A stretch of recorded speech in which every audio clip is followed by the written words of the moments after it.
tenemos.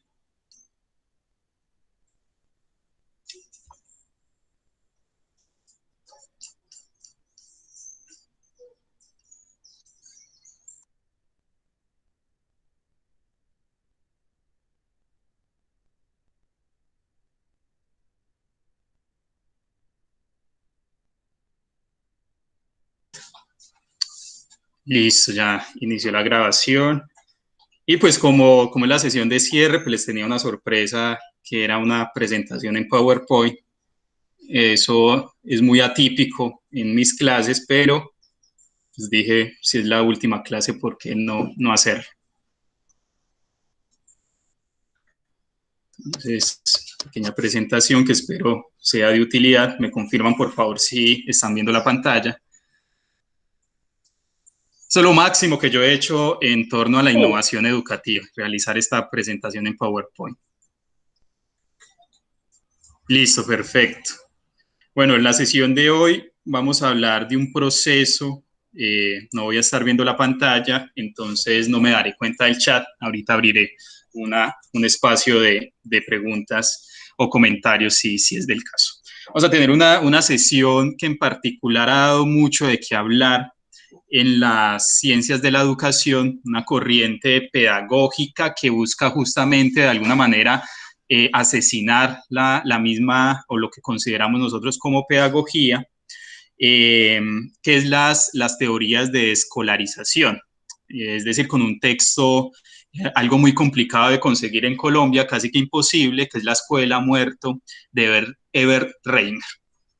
En ese sentido, bueno, hay que tomar estas teorías, o esta teoría, mejor dicho, con sumo cuidado, porque de alguna manera ha sido muy olvidada, muy oculta, muy invisibilizada en estas corrientes hegemónicas, por así llamarlas, de las teorías de educación, ha sido muy ocultada, y pues lastimosamente las personas que han intentado llevarla a la práctica la llevan de una manera totalmente descontextualizada, lo cual solamente agudiza un poco más estos procesos de estigmatización de estas corrientes de escolarización. Para hablar de escolarización hay que hablar también de juventud o de juventudes. En este caso vamos a dar un breve inicio partiendo del concepto de juventud ubicado en alguna explicación desde las ciencias sociales que le han venido dando. Nosotros vamos a encontrar este autor, Henri Lefebvre, que es uno de los filósofos más importantes del siglo XX, un hombre que escribió de todo. Lastimosamente, pues nosotros en las ciencias sociales somos mucho de hitos, y como somos de hitos, también somos mucho de personajes. Entonces, de alguna manera encasillamos ciertos autores como Edgar Morin, Foucault, como los filósofos por excelencia de la modernidad del siglo XX, pero de alguna manera eso nos evita conocer otro tipo de propuestas y de autores. Henri Lefebvre es uno de ellos. Henri Lefebvre es un filósofo francés, el cual de alguna manera también empieza a tener repercusión en las ciencias de la educación, pero también en la juventud, en un texto de 1962 de Lefebvre que se llama Introducción a la modernidad. Henri Lefebvre va a dar los inicios de considerar la condición juvenil desde un contexto ontológico, es decir, cómo se empieza a definir la juventud desde el ser mismo. Posterior a ello, algunas corrientes de algunas investigaciones, por así llamarlas contemporáneas, también nos van a dar ciertas caracterizaciones de lo que nosotros vamos a ir considerando como las juventudes o la juventud. Uno de los trabajos más importantes que en la época actual se viene dando es el que ha propuesto Mariana Chávez con este texto que se llama Juventud negada y negativizada, representaciones y formaciones discursivas vigentes en la Argentina contemporánea. Entonces, de alguna manera, Mariana Chávez hace un rastreo fundamental, un rastreo de estado del arte y de marco teórico esencial, imprescindible para la hora de hablar de juventudes. ¿Con qué nos empieza a caracterizar Mariana Chávez? Nos empieza a mostrar cómo se empieza a caracterizar este término de juventud. Entonces nos va a decir que lo primero es ver al joven como un ser en transición, un ser inacabado, es decir, un joven que en sí mismo no es, sino que es siempre y cuando llegue a ser lo que está destinado a ser, es decir, en la transición entre un estado originario, que es el estado de la niñez, a un estado final, que es el estado de adultez. El joven, como ser inseguro de sí mismo, es puesto o es expuesto, mejor dicho, desde el lugar de este joven que no es completo, que está por terminarse, por culminarse, y por ende no es seguro, no tiene unos objetivos claros en la vida, y por ende se justifica ciertos procesos de empezar a teorizar sobre él, pero también a generar ciertos marcos dentro de las políticas públicas que de alguna manera van a orientar y reorientar la condición de ser joven. Otra propuesta es la del joven como ser no productivo. Eso es una corriente muy desde la economía, y lo que nos va a mostrar es que el punto clave de los inicios de la adultez es cuando una persona está en edad de vender su fuerza laboral, su fuerza productiva. En este sentido, la juventud no está en condiciones ni físicas ni mentales para ser productivo, por ende se reconoce al joven como un sujeto esencialmente de ocio.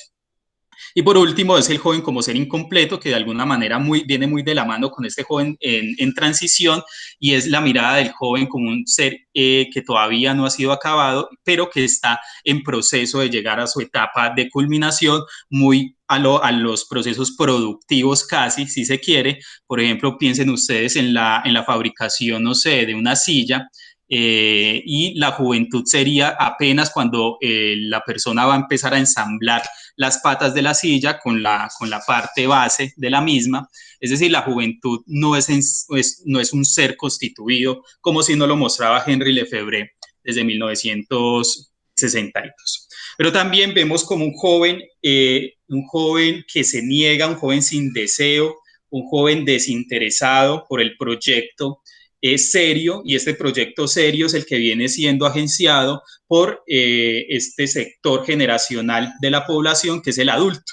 Entonces el adulto de alguna manera construye un mundo que de alguna manera no es sujeto de seducción por parte del joven, y por ende el joven es desinteresado a esas formas de vida que de alguna manera han sido preestablecidas antes de su nacimiento.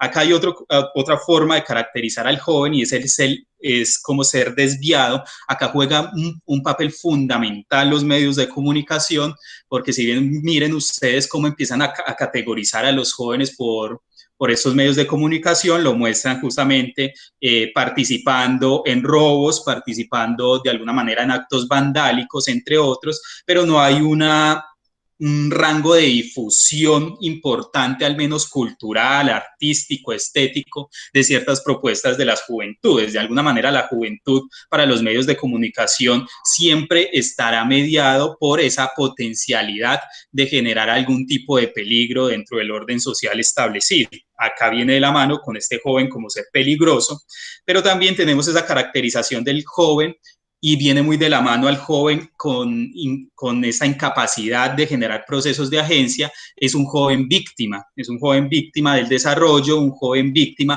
de ciertos procesos que él no incide, que él no tiene incidencia, y como no tiene incidencia, no ha constituido las tramas de la vida, y de alguna manera esas tramas de la vida lo que ha hecho es oprimirlo, dominarlo, y de alguna manera ese joven es visto como esa persona víctima de este proceso de la modernidad.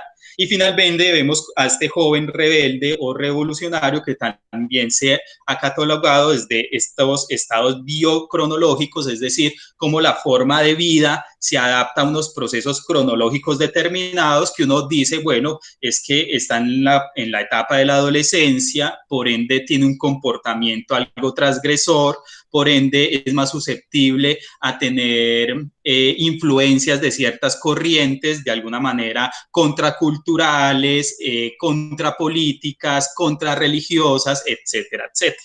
Con eso nos encontramos, pero también hay ciertos procesos de teorización frente a ese concepto de juventud, y son los discursos. Entonces acá tenemos ciertos discursos que de alguna manera van a influenciar la concepción que se tiene o que la sociedad tiene del ser joven.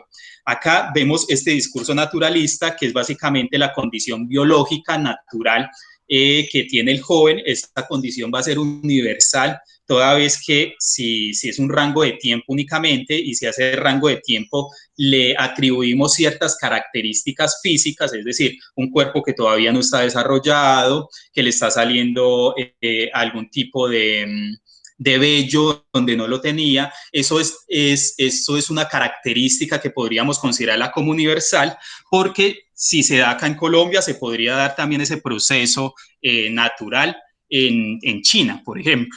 El discurso psicologista también tiene una mirada que básicamente centra esta relación entre estructuras cognitivas y el comportamiento. Entonces, claro, acá la juventud no es un ser, sino que también es una etapa, es un ser inacabado y es un joven con ciertas estructuras mentales, las cuales hace que se comporte de ciertas maneras y tenga en sí unos comportamientos en concordancia con esa estructura cognitiva.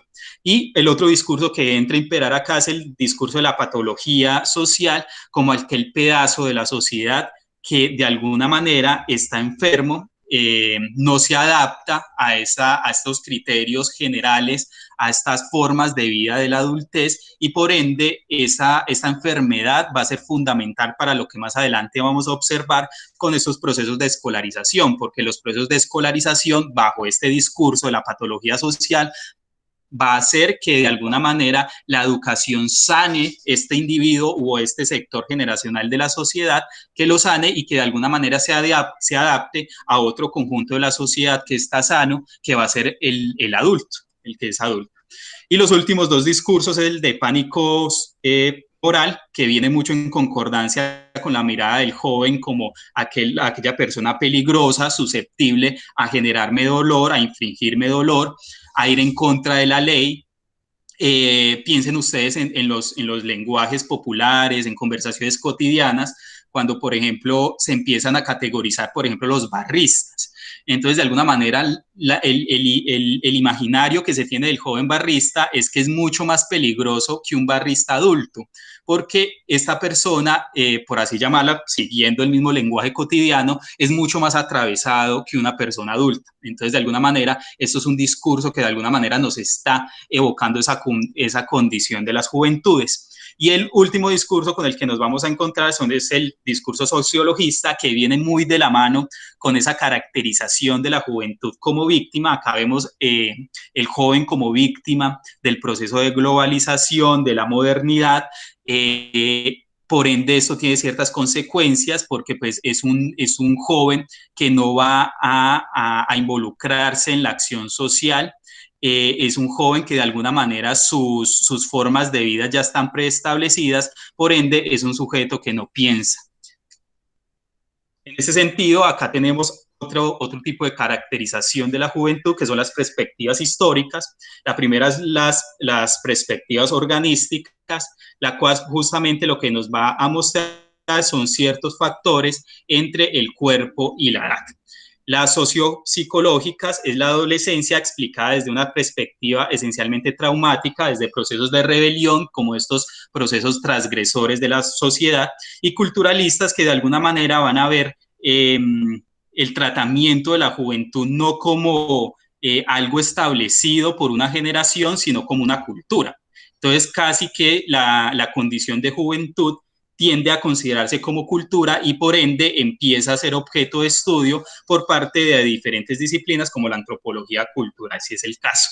Las estructuras funcionalistas básicamente lo que nos van a explicar es cómo la juventud va a tener un proceso funcional dentro de la sociedad, el cual es cumplir el ensamblaje de alguna manera de las estructuras sociales prediseñadas, preestablecidas, y que de alguna manera el joven entra en ese gran juego desde la realización personal. Entonces el joven cree que se está realizando personalmente cuando empieza a reproducir esas estructuras que no son evidentes para él, pero de alguna manera sus formas de vida se adaptan especialmente a ese tipo de reproducción estructural de ciertas condiciones sociales. Y el otro son los factores contextuales. Estos son factores, este tipo de corrientes o de perspectivas son un poco más particulares, no tienen estas pretensiones de generalidad, todas las que hemos visto hasta el momento tienen esas pretensiones generales, y va a mostrar a un joven, sí, como un joven que es producto de algo, que no es producto de sí mismo, sino que es producto del lugar de nacimiento, es producto de la clase social a la cual pertenece, de su estructura socioeconómica, de su familia, de sus condiciones religiosas, etcétera, etcétera. Finalmente, pues vamos a encontrar algún otro tipo de explicaciones, y acá vamos a ver la juventud como un proceso de recuerdo traumático. Esto efectivamente surge a partir de esos procesos de investigación de los jóvenes víctimas de algún proceso de violencia estructural. En ese sentido, la juventud podría categorizarse como el periodo de tiempo, el periodo de Cronos, en el cual existe ese desencantamiento de la vida. Entonces uno le puede preguntar a un joven víctima de la operación Orión en la Comuna 13 de Medellín, y ellos van a recordar su juventud como un escenario esencialmente nostálgico y casi que un pasado que buscan no rememorar, un pasado que quieren dejar atrás, porque también viene con un cúmulo de desencantamiento de la mística, por ejemplo. Aquí la mitología de Orión se cae. Orión no significa lo que considerarían los mitos lo que fuera Orión, sino acá significa un recuerdo de un familiar desaparecido, de un montón de militares entrando a la Comuna 13 de Medellín. Entonces, lo que nos van a mostrar esas últimas corrientes de investigación frente a la juventud es una condición de joven esencialmente vinculada a olvidar un pasado, y un pasado no cualquiera, sino un pasado traumático. En ese sentido, nosotros vamos a empezar a ver que la condición de ser joven es esencialmente particular, que una cosa es el joven de alguna manera que se educó en el Colegio San Bonifacio, por ejemplo, a un joven que se formó en un colegio de Ataco. Entonces, ahí son experiencias de juventud totalmente diferentes que de alguna manera se le escapan a las explicaciones psicológicas, se les escapa a las concepciones culturalistas, y de alguna manera también se le escapa a las condiciones sociológicas. Bueno, esto lo voy a pasar de manera ligera, que pues es de alguna manera redundar un poco. Esos son únicamente investigaciones que se han venido desarrollando en el marco de las juventudes y que de alguna manera han entrado a contribuir teóricamente frente a esta concepción de juventud. Listo. ¿Alguna inquietud hasta el momento?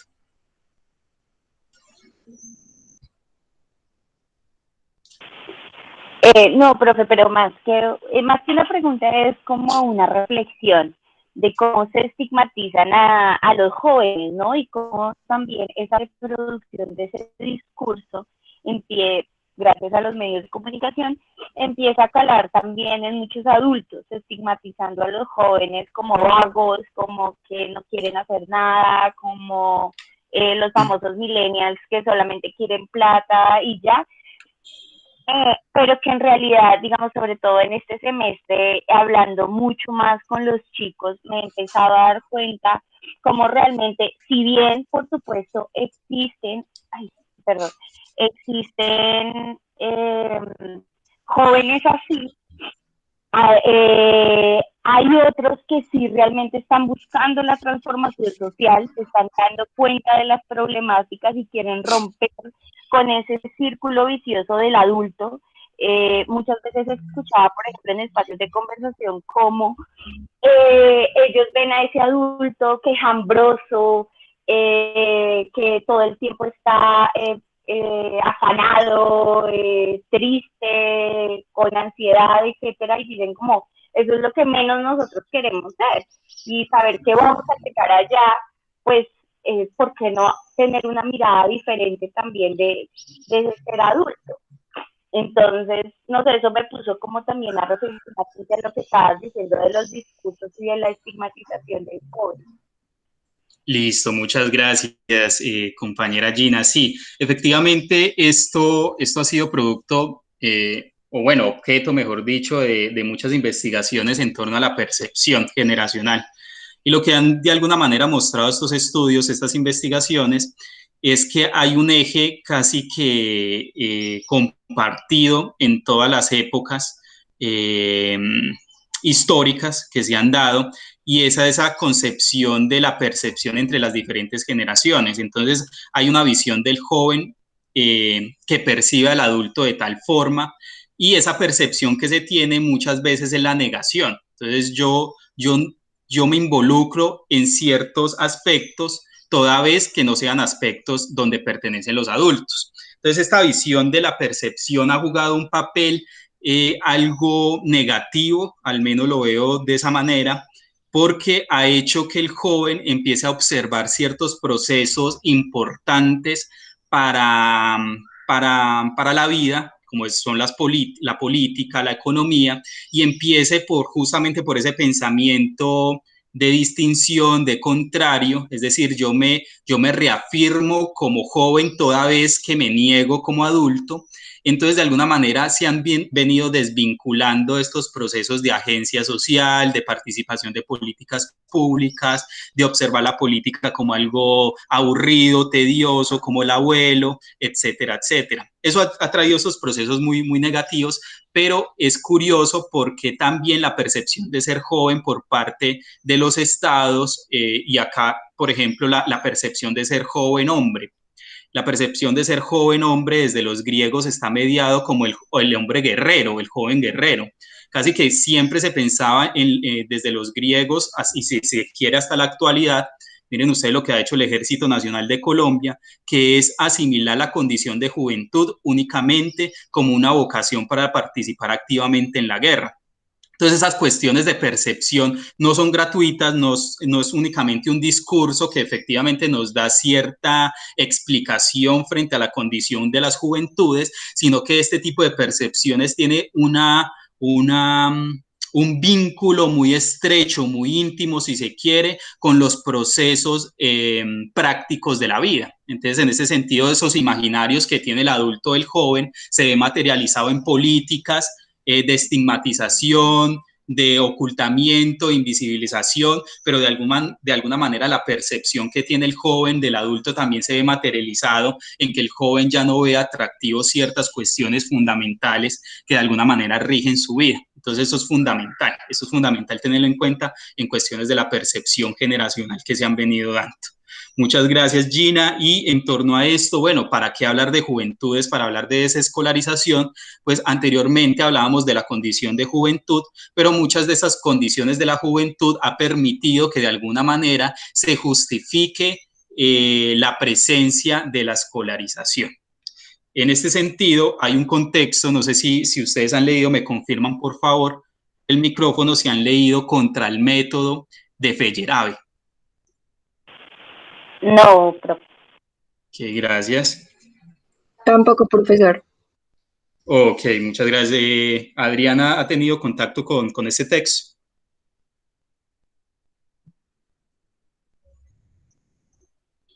Bueno, creo que no. Bueno, Feyerabend, creo que en 1976, se me escapa un poco el año. Feyerabend, de alguna manera uno tiene una concepción del anarquismo, algo también muy, muy estigmatizada y muy, de alguna manera muy fragmentada de lo que es el anarquismo. Y la tenemos fragmentada toda vez que asumimos que el anarquismo solamente es un proceso, un ideal, una idea puesta por allá en los estandartes y en los anaqueles de lo político, de las estructuras políticas. Sin embargo, Feyerabend hace un proceso sumamente plausible, y más que plausible, totalmente admirable, de cómo empezar a integrar ciertas concepciones del anarquismo dentro de la construcción de ciencia. Entonces ahí es donde construye un texto de carátula verde, muy bonito, que se llama Contra el método. Entonces lo que hace Feyerabend es un rastreo muy, muy juicioso, epistemológico, frente a cómo se ha construido la ciencia, lo que ha significado la técnica para la construcción de ciencia, y lo que hace Feyerabend es de alguna manera de construir la presencia del método dentro de la construcción académico-científica. De alguna manera esto va a tener un montón de repercusiones. La presencia de Feyerabend en las ciencias sociales ha sido fundamental, muy rica, ha influenciado muchas cosas, y eso va a tener ciertas resonancias en ciertas disciplinas. una de las resonancias que va a encontrar estos procesos anarquistas dentro de la ciencia, no dentro de lo político, sino dentro de la ciencia, dentro de la academia, es de alguna manera abonar el terreno con el cual se iba a empezar a teorizar y a llevar a la práctica estos procesos de desescolarización. Y uno de estos personajes importantes para la teoría de desescolarización, recuerden, yo hablo mucho de autores, por lo que la naturaleza misma de este seminario es teoría, pero investigación, y esto contribuye también a generar escenarios de impugnación e interpelación que de alguna manera podrán llevar a ciertos ejercicios científicos de construcción de ciencia. Por eso hablo tanto de autores. Acá vamos a encontrar el papel de este sociólogo anarquista, Paul Goffman. Y Paul Goffman va a iniciar un proceso importante en mostrar por qué estos procesos escolares, básicamente de la educación básica y media, ha venido desempeñando un proceso importante y muy agudo y muy perverso frente a la condición de los niños. Es decir, de alguna manera lo que hace Paul Goffman es mostrar muy críticamente no la obsolescencia de la educación, sino lo perjudicial de la educación oficial, y por ende empieza a abonar el terreno del abrir los cuestionamientos de para qué es la escuela, de para qué es la institución que llamamos escuela, la institución que llamamos colegio, y más adelante, como lo vamos a ver, para qué la institución llamada universidad. En ese sentido también entra este texto que se los había mencionado al inicio de la sesión. No intenten buscarlo, lastimosamente no se encuentra, encontrarlo en Latinoamérica es sumamente complicado, en Colombia casi que imposible, que es La Escuela Muerto.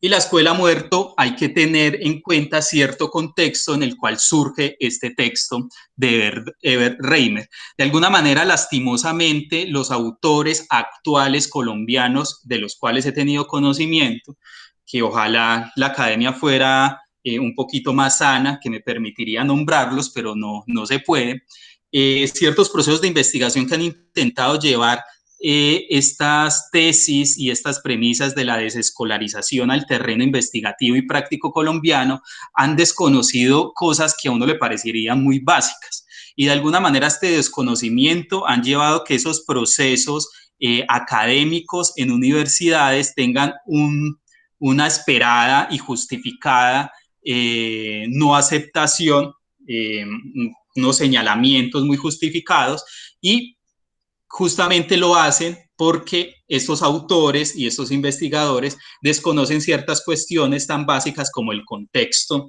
al menos del contexto de La Escuela Muerto. Cuando uno empieza a profundizar un poco frente al texto de La Escuela Muerto, uno se da cuenta que de lo que habla el texto es de el sistema gratuito de educación de los contextos 50, 60 y 70, básicamente en Estados Unidos, pero de alguna manera estos autores han mencionado en muchas de las ocasiones, en muchos de sus textos, territorios como los nuestros, territorios como la educación colombiana, la Argentina de los años 50, la Chile de los años 60, en fin. Pero también en ese contexto ningún país del mundo tenía más del 10% de su población quinceañera en la escuela. Estos dos factores es importante porque de alguna manera nos va a permitir ubicar concretamente la teoría, la propuesta de los autores dentro del contexto. Cuando uno se pone a ver esa relación autor-contexto, teoría-contexto, pues uno va a saber mejor cómo integrar y qué no integrar de esa relación teoría-contexto a los contextos más inmediatos, más próximos, más vitales, que es el actual, el aquí y el ahora. En ese sentido nos va a decir Herbert Reimer que una garantía de que en el mundo dominado por la tecnología, aquellos que heredan la influencia serán los que se benefician de la dominación, y peor aún, los que han sido declarados incapaces de cuestionarla. El juego escolar no solo moldea a los líderes, sino también a sus seguidores, con el fin de que jueguen al consumo competitivo. Primero se trata de alcanzar los estándares de los otros y después de superarlos. Acá hay dos ideas que quisiera subrayar, hay muchas ideas acá en esta cita que nos plantea Reimer, de La Escuela Muerto, pero hay dos ideas centrales. Es el factor de competencia articulado en procesos esencialmente económicos. Entonces, de alguna manera, lo que hace Reimer, que no hace Paul Goodman, que se los mostré anteriormente, es articular economía y es articularla a escenarios de educación. Posterior a ello, en esta imagen vamos a ver la antigua, la que era la fábrica Tejidos Única, y se los muestro en ese momento de la presentación por una excusa, que esto sirva como excusa para hablar de cierta idea muy básica que nos va a plantear Reimer en cuestiones de la educación formal. Entonces, lo que nos va a decir Reimer, más adelante Iván y Lynch, es que todo nuestro proceso, gran parte de nuestro aprendizaje, apenas se me descargó. Gran parte de nuestro aprendizaje sucede por fuera de la escuela, buena parte de este proceso. De alguna manera, mi padre nunca sacó ni siquiera primaria y en su contacto en la fábrica aprendió a escribir. El esposo actual de mi mamá, él toda la vida fue taxista, tampoco se graduó de la primaria y él aprendió a contar muy bien, a sumar y a restar, dividir y multiplicar, mucho mejor que yo que sí pasé por esas instituciones, en su actividad de taxista, devolviendo el pago que le hacían por cada carrera. Entonces, en este sentido, el argumento muy básico, se lo reitero, de Reimer es que la escuela es insuficiente, que tiene un porqué económico y político y que de alguna manera lo que está haciendo es monopolizar el saber en un factor institucional. Más adelante vamos a explicar un poco lo que significa. Y dentro de estos teóricos indispensables, ineludibles para uno entender este terreno de desencantos que se reproduce uno a otro y uno a otro, es Iván y Lynch. Iván y Lynch va a publicar en 1970 lo que va a ser la Sociedad Desescolarizada. Iván y Lynch tiene una historia interesante. Iván y Lynch fue sacerdote católico y de alguna manera lo que va a hacer Iván y Lynch con esta teoría de la sociedad escolarizada es mostrar qué sintonía hay en criterios de la religión, en concreto de la religión judeocristiana, con los contextos educativos. Entonces, Iván y Lynch es un autor indispensable para comprender nuestra actualidad. Entonces, en él nos vamos a centrar buena parte de esta presentación, que de alguna manera vamos a hilar la propuesta de Iván y Lynch con algún tipo de comentario muy burdo de mi parte. Nos plantea Iván y Lynch. Entonces, Iván y Lynch nos va a plantear algo interesante, que es el renacimiento del hombre epimeteico, que es esa vaina del hombre epimeteico. A mano derecha vamos a ver a Pandora. Recordarán ustedes que Pandora es una diosa de la Grecia antigua, muy importante, fundamental, y lo que hace la caja de Pandora es tener todos los males del mundo, contenerlos. De alguna manera, esta explicación mitológica de los griegos nos explican cómo cae la caja de Pandora y de alguna manera se escapa todos los males, caen todos los males a la tierra, pero hay algo que se olvida en la actualidad analizando el mito de Pandora, y es que lo único que guardaba o que de alguna manera pudo Pandora guardar en su caja era la esperanza, la esperanza.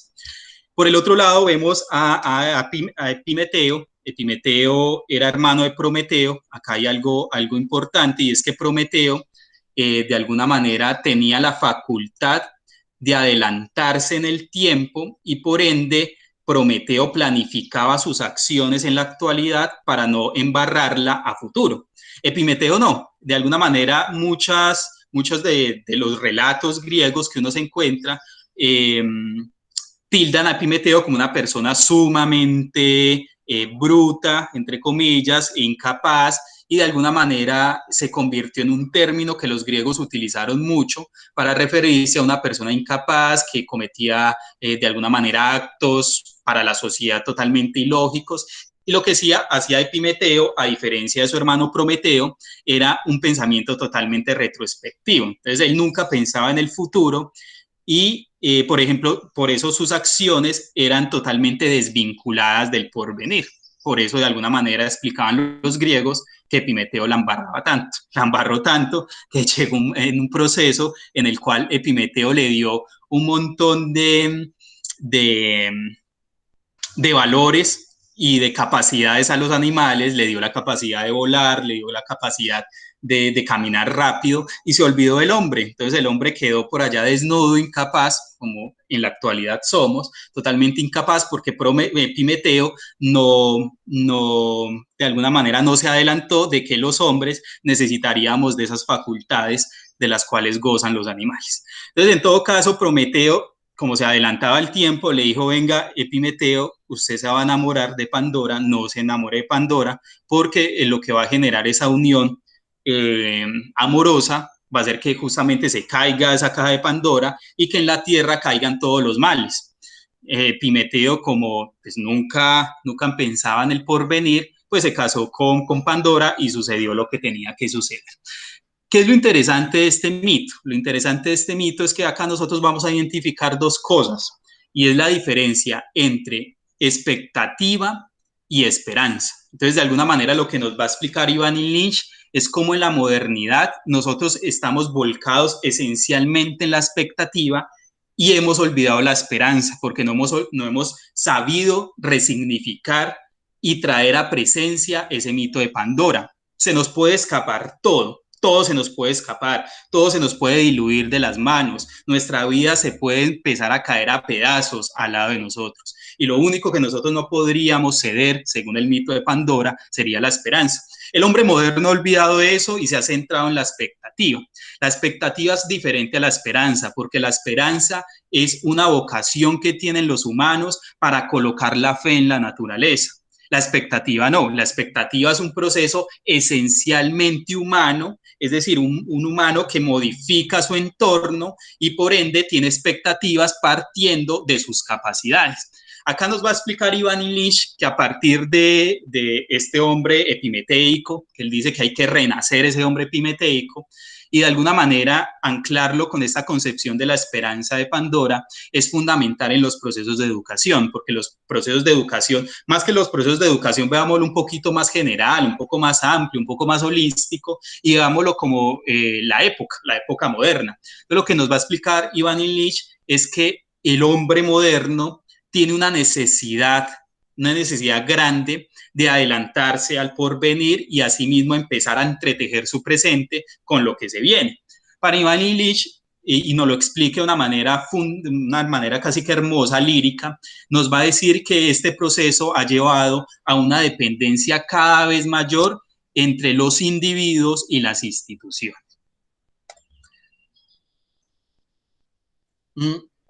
Más adelante, acá vemos la lira de, no me recuerdo cómo se llama esto, si alguien me lo puede recordar, lo que tiene, creo que es Apolo en las manos, se llama...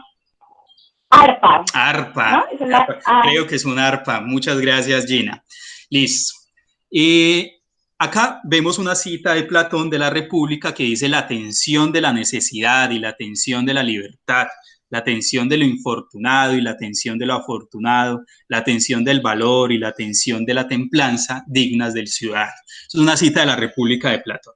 Platón desde la República nos mostraba a nosotros, los simples mortales, de que desde la República, desde esa ciudad idealizada, esa ciudad idílica, ya había una negación de la cultura popular. Entonces había una cuestión de que la arpa de Apolo, me disculpan si no recuerdo bien el nombre, creo que es Apolo, tenía una capacidad importante, por eso esa figura del arpa es tan fundamental en la cultura grecorromana, básicamente en Grecia, grecorromana no, en Grecia, porque tenía la capacidad de conciliar estos polos que nos plantea Platón, es decir, lo infortunado, lo afortunado, el valor, la templanza, etcétera, etcétera, tenía esa capacidad de modificar. Pero por el otro lado había una negación de algunos instrumentos populares, es decir, cuando Apolo tocaba el arpa, tenía la facultad de que en la ciudad sucediera este fenómeno de armonía entre esos polos opuestos. La cultura popular, de alguna manera, fue negada en la República de Platón, fue negada en muchos escritos filosóficos e históricos de la época, porque tenía un factor de que no conciliaba, es decir, no armonizaba los vaivenes de la vida, es decir, no armonizaba el amor con el odio. Entonces, lo que hacía era agudizar o el amor o el odio, mientras el arpa de Apolo se hacía este proceso de armonía. Entonces, ¿qué es lo que nos está explicando con esto? Ivan Illich nos va a decir que en la actualidad todo niño con cualquier cosa que se encuentre, desde una caja de cartón que se encuentre en la calle, todo eso, toda la experiencia que tiene el niño, tiene el joven y en este caso tiene el adulto, está métricamente diseñado, preestablecido para que así suceda. Entonces, Ivan Illich lo que nos va a decir es que en la modernidad, en la actualidad, nosotros no tenemos un espacio para el encuentro nuevo, no tenemos un espacio para la creación o la sorpresa, porque todo está preestablecido, porque todo lo que estamos buscando es una generación y que lo que nos generan las instituciones es un montón de contactos totalmente diseñados para que sucedan así. Entonces nos va a decir Ivan Illich que si un niño se encuentra una caja en la calle, pues eso está establecido justamente para que esa caja esté justamente allí. Mucho más esto sucede con procesos un poco más complejos, por así llamarlo. Por ejemplo, el contacto de contenidos que tiene un niño en la escuela, eso es totalmente preestablecido por estructuras que no vemos, pero por instituciones muy concretas, si uno profundiza un poco. En que una persona nazca o se críe en el seno de los valores cristianos, eso es totalmente preconcebido. Y va a decir Ivan Illich, los procesos de resistencia con los contactos que nosotros tenemos de reivindicativos, también son contactos preestablecidos por las instituciones. De alguna manera lo que nos está mostrando Apolo es que todavía vivimos intentando en la práctica esa república, ya lo veíamos nosotros en las primeras sesiones de la filosofía de la educación, esos procesos tan elitistas, segmentados de la sociedad y que de alguna manera nos está negando, la ciudad nos está negando el proceso de sorpresa y el proceso de creación.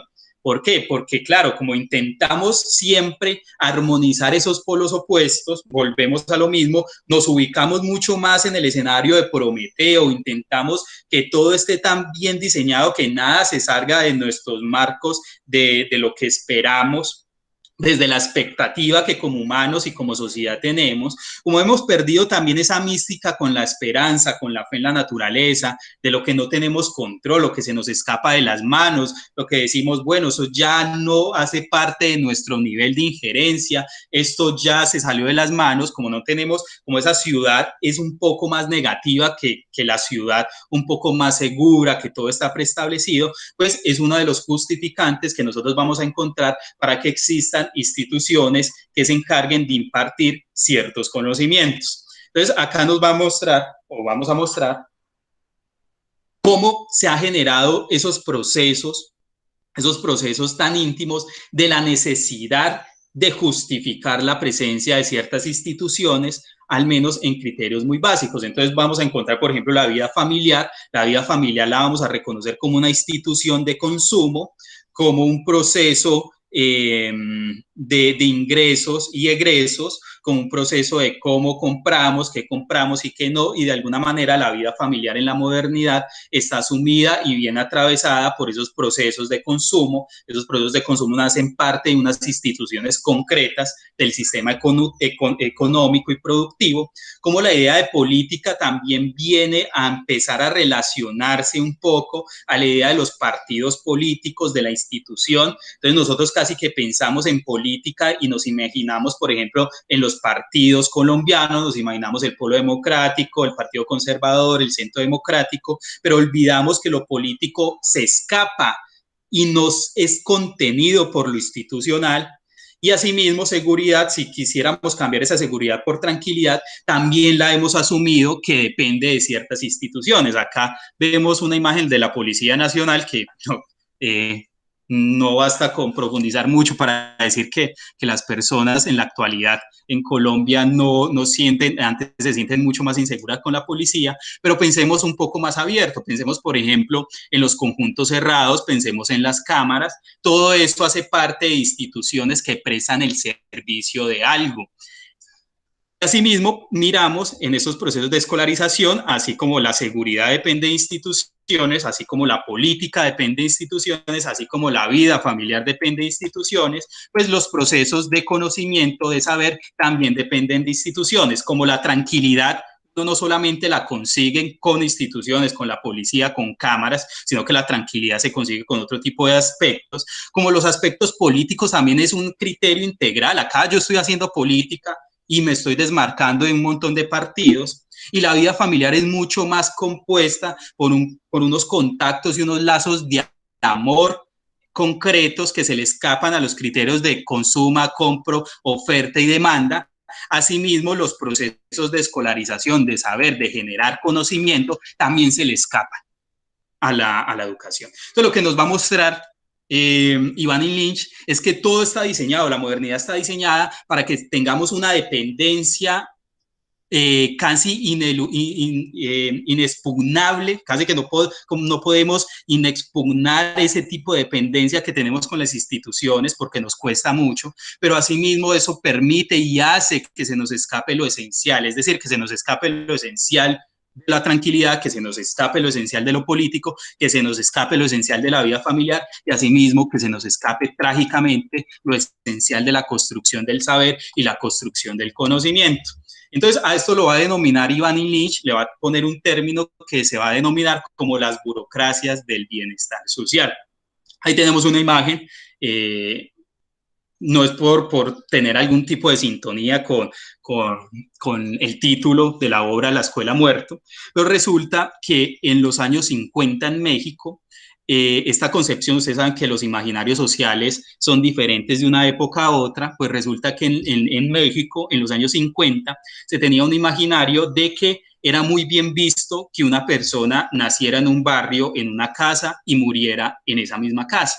Y que de alguna manera este contacto de la casa, de la morada, del hábitat, más íntima de esta familia, de estas personas, le permitiesen a que los mexicanos de alguna manera velaran, que nosotros le llamamos en nuestra cultura procesos de velación, cuando pasamos toda una noche al lado de la persona que ha fallecido, pasamos toda la noche allí junto con ellos, acompañándolo. Eso también tiene una explicación desde la Grecia antigua, pero bueno, en fin, este proceso era totalmente aceptado en el imaginario mexicano de los años 50.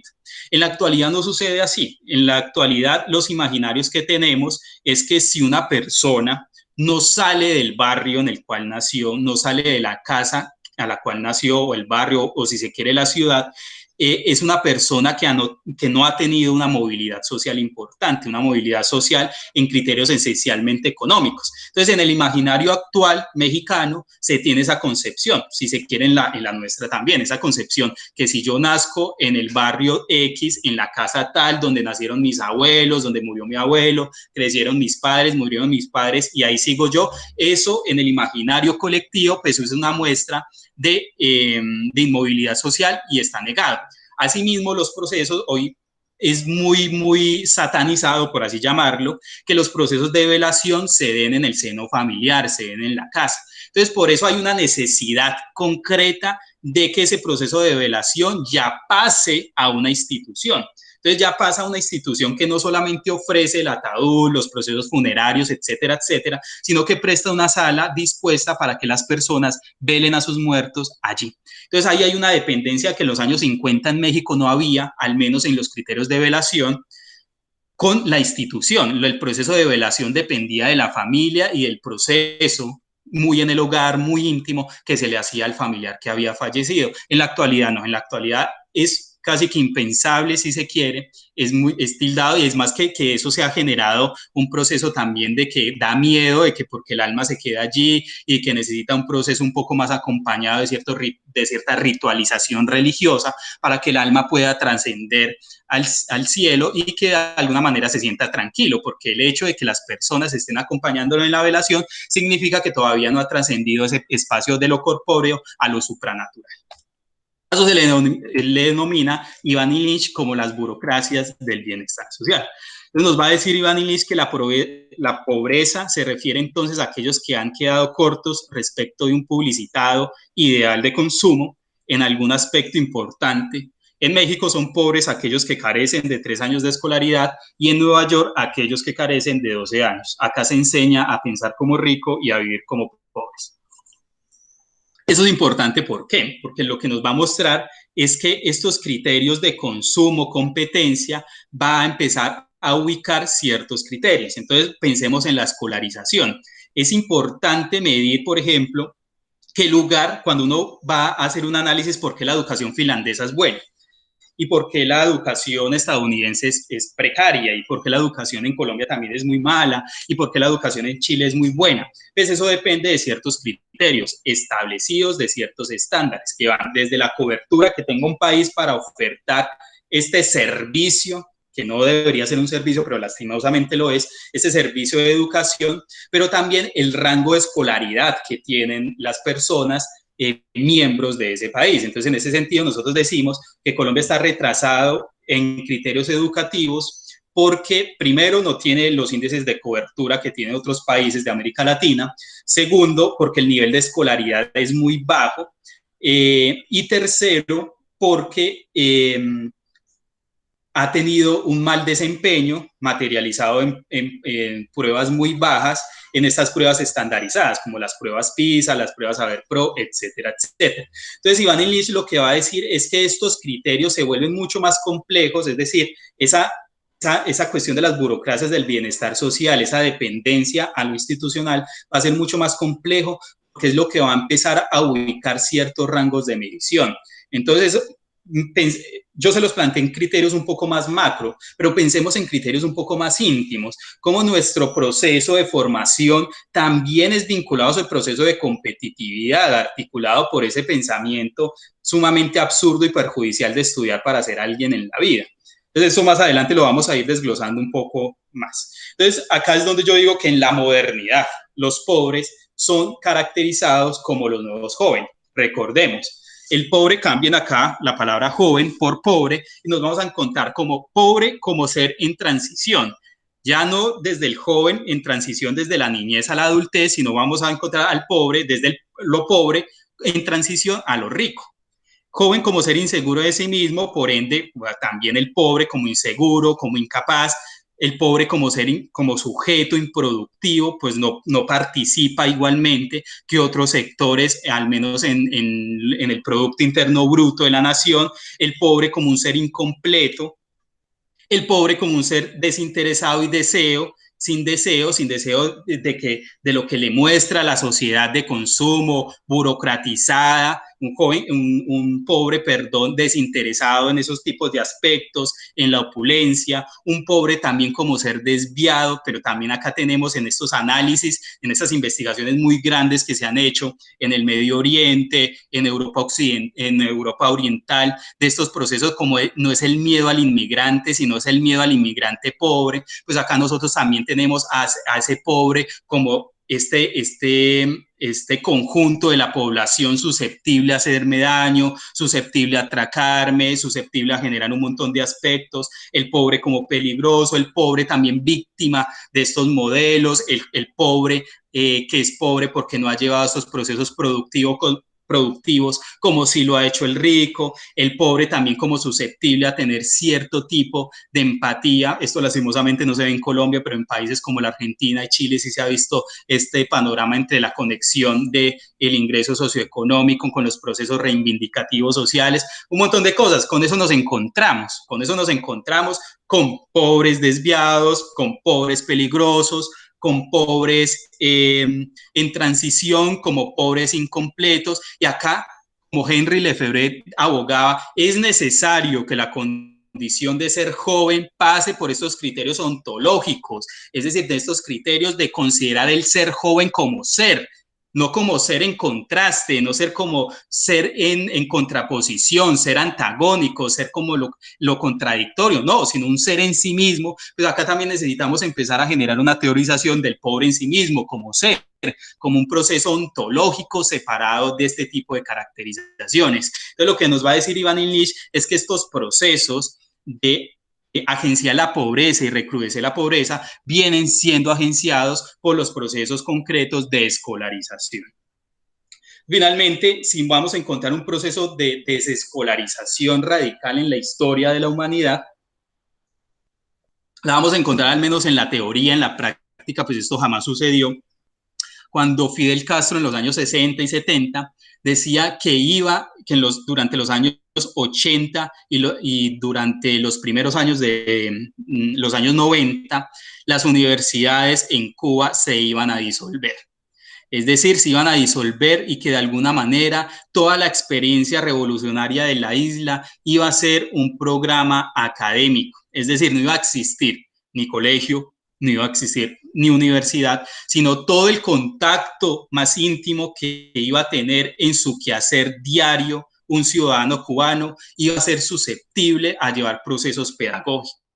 Por ende, Cuba le aporta mucho a estas corrientes que dentro del arte se vienen estableciendo, cómo se empieza a democratizar el arte en el seno de la ciudad y en el seno de lo rural. Entonces, de alguna manera, por eso Cuba con Fidel Castro empieza a apostarle mucho a estos procesos culturales dentro de la ciudad y que estos procesos culturales no se encierren, no se encasillen en las instituciones, porque seguimos ubicando cultura, estética, un montón de aspectos, música, lo que consideramos como alta cultura, en una dependencia esencialmente de instituciones. Para escuchar ópera hay que ir a la ópera, para ver cine hay que ir al cine, para escuchar un recital de poesía hay que ir en lugares especializados donde se realicen ese tipo de aspectos. Para ver teatro, pues hay que ir al teatro. Para tener saber, hay que ir a la universidad. Entonces, de alguna manera, la propuesta más radical, al menos teórica, porque en la práctica no se dio, reitero, fue la de Fidel Castro cuando decía y argumentaba la necesidad de que se disolvieran las universidades cubanas. Entonces nos va a decir Iván Illich que en vez de decir que una escolaridad pareja es impracticable por el momento, debemos reconocer que, en principio, es económicamente absurda y que intentarla es intelectualmente castrante, socialmente polarizante, en términos no del Partido Verde colombiano, y que destituye la verosimilitud del sistema político que la promueve. Entonces, en este sentido, lo que nos está mostrando Iván Illich es un proceso por el cual estos procesos de escolarización general, que de alguna manera se lo recordarán desde las fundaciones de las instituciones de educación, que abogaban al menos en sus proyectos institucionales y curriculares, en que todas las personas tuviesen el mismo nivel de escolarización. Pues lo que va a decir Iván Illich en unos criterios algo crudos es que eso es incapaz políticamente hablando, económicamente hablando y políticamente hablando. Para reconocer un poco la propuesta de Iván Illich en torno a sus procesos de desescolarización, si estoy hablando mucho, vamos a ver cuánto estamos de tiempo. Bueno, sí, 4, estamos bien. Para reconocer ese proceso de escolarización en la propuesta de Iván Illich es importante tratar la escuela desde la fenomenología. Entonces acá nos encontramos primero en la concepción de escuela que se tiene, de educación. Y hablar de escuela, hablar de la institución escuela, universidad, colegio, es hablar del objetivo que cumplen estas instituciones. ¿Y cuál es el objetivo? Es transmitir algo, saber, comportamientos, lo que sea, es transmitir un montón de cosas. Sin embargo, este proceso y este concepto de pedagogía, de educación, han venido de alguna manera utilizándose bajo diferentes instituciones, actividades, procesos, que ha llevado de que de alguna manera ese concepto pedagogía, escuela, saber, tenga un vaciamiento nos lo diría Heidegger, un vaciamiento de sentido. Es decir, la escuela nos dice muchas cosas, la escuela nos dice de qué se conforma una escuela, la universidad nos dice muchas cosas, malla curricular, egresados, docentes, investigadores, pero a la vez la universidad no nos dice como sentido, no nos está diciendo casi nada. Por eso es tan complicado empezar a nombrar un montón de procesos con un montón de manera arbitraria, con un montón de conceptos, los cuales muchas veces son ajenos a las actividades las cuales estamos utilizando para nombrarlas. Entonces, en este sentido, nosotros encontramos a partir de este código, el nuevo código de policía, no desconozco si antes del código de policía existía ese concepto, pero pues en la actualidad se ha venido o ha estado muy en boga por la cuestión de los comparendos, que es el comparendo pedagógico. Entonces, en este sentido, estos procesos de que es pedagógico, yo sé que estos comparendos hacen cualquier cosa menos que formar integralmente a una persona, creo que se separa mucho de eso, por eso es necesario empezar primero a dotar de sentido esas palabras que utilizamos, entonces a dotar de sentido que la institución. Si la institución se queda corta para dotar de sentido, es porque el contenido no depende de esa institución, y si no depende de esa institución, es que la institución es obsoleta para la época. Entonces, en ese sentido, nos va a preguntar Iván Illich qué es la escuela, qué carajos es la escuela. Pues nosotros vamos a encontrar ciertas definiciones muy apuntado a qué objetivo persigue la escuela, esa institución. Y vamos a encontrar que primero es custodia. Nosotros tenemos la custodia de unos estudiantes, tanto en educación básica primaria como en educación superior. Tenemos unos procesos de selección, se seleccionan contenidos, pero se seleccionan personas, se seleccionan saberes, se seleccionan carreras, se seleccionan un montón de cosas. Es decir, la escuela y la universidad es un lugar por excelencia donde uno va a encontrar un montón, es casi como un mercado donde uno encuentra un montón de ofertas culturales, ofertas científicas, académicas, lo que sea. Adoctrinamiento, o sea, estos procesos para Iván Illich, la educación no es un proceso neutral, como yo también se los he venido de alguna manera subrayando en los diferentes escenarios que hemos tenido de clase, y es un lugar del aprendizaje. Si bien no es uno aprende un montón de cosas fuera de la escuela, pues es un lugar donde efectivamente se da unos procesos de aprendizaje de lo que sea, de comportamiento, saber, en fin. Entonces tenemos ciertos aspectos, por eso es importante tratar la escuela desde aspectos esencialmente fenomenológicos, porque acá vamos a encontrar ciertos criterios por los cuales vamos a empezar a justificar la presencia de la escuela. Entonces hay ciertas ideas, por ejemplo, a los niños les corresponde estar en la escuela, es una idea natural, no nos imagina esta idea salida, es decir, no nos imagina el niño sin escuela, no se imagina la escuela sin niños, los niños aprenden en la escuela. Entonces hay una idea de que solamente el niño aprende en esa institución y a los niños puede enseñarle solamente en la escuela. Es decir, no se dan esos procesos de enseñanza en los ambientes educativos. Reitero, por favor, este tipo de teorías hay que meterlas en el contexto. Estoy hablando de un contexto de 1970. Si estamos encontrando ciertos aspectos característicos similares en la época actual, bien. Pero para que no enjuicien la teoría con los lentes actuales, esta teoría es de 1970. Murió por la incapacidad de los investigadores de empezar a contextualizarla, por empezar a hacer de alguna manera lo que uno hace cuando escucha estas teorías, que es llevarla bajo los lentes actuales. Ojo, teoría de los años 50, 60, 70 y en unos contextos esencialmente y diametralmente diferentes a los nuestros. Tenemos otras ideas, las ideas de la existencia de unos profesores, de unos alumnos. Estas son unas ideas que de alguna manera ya hemos venido resaltando. Todos hemos aprendido la mayor parte de lo que sabemos fuera de la escuela.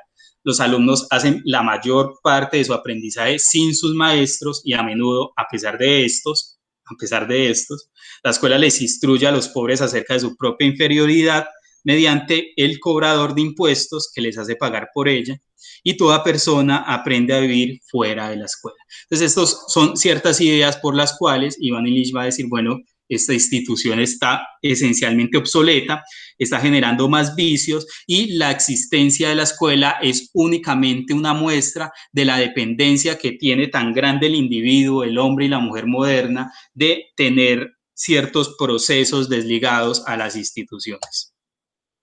Tengo ciertas ideas, el profesor como custodio, el profesor como moralista, reemplaza a los padres, a Dios, al Estado. Hay un espacio donde el profesor es la voz, donde de alguna manera, diría Ivan Illich, la quinta enmienda muere, se diluye, no tiene valor, y el profesor como un terapeuta. Entonces nos va a decir Ivan Illich que los únicos dos profesionales en la modernidad que son capaces de meterse en la intimidad de una persona, medirla, enjuiciarla, castigarla, mientras también está impartiendo a otro público un poco más general ciertos criterios que había visto en la intimidad de la confesión o de la enseñanza, va a ser el sacerdote y el educador. Nos va a decir Ivan Illich, acá ni siquiera el psicólogo, acá ni siquiera los que hacen trabajos con comunidades, por ejemplo, los antropólogos, acá ni siquiera el contacto que tiene un litigante con su cliente, ni siquiera este tipo de profesiones son capaces de atribuírsele la capacidad de integrarse, de inmiscuirse en la intimidad de sus clientes, de sus feligreses por un lado, de sus estudiantes, educandos o discentes, como lo quieran nombrar, por el otro lado. Entonces, es decir, acá hay una conexión grande que Ivan Illich nos va a plantear dentro de la religión judeocristiana con los procesos de escolarización o escolaridad.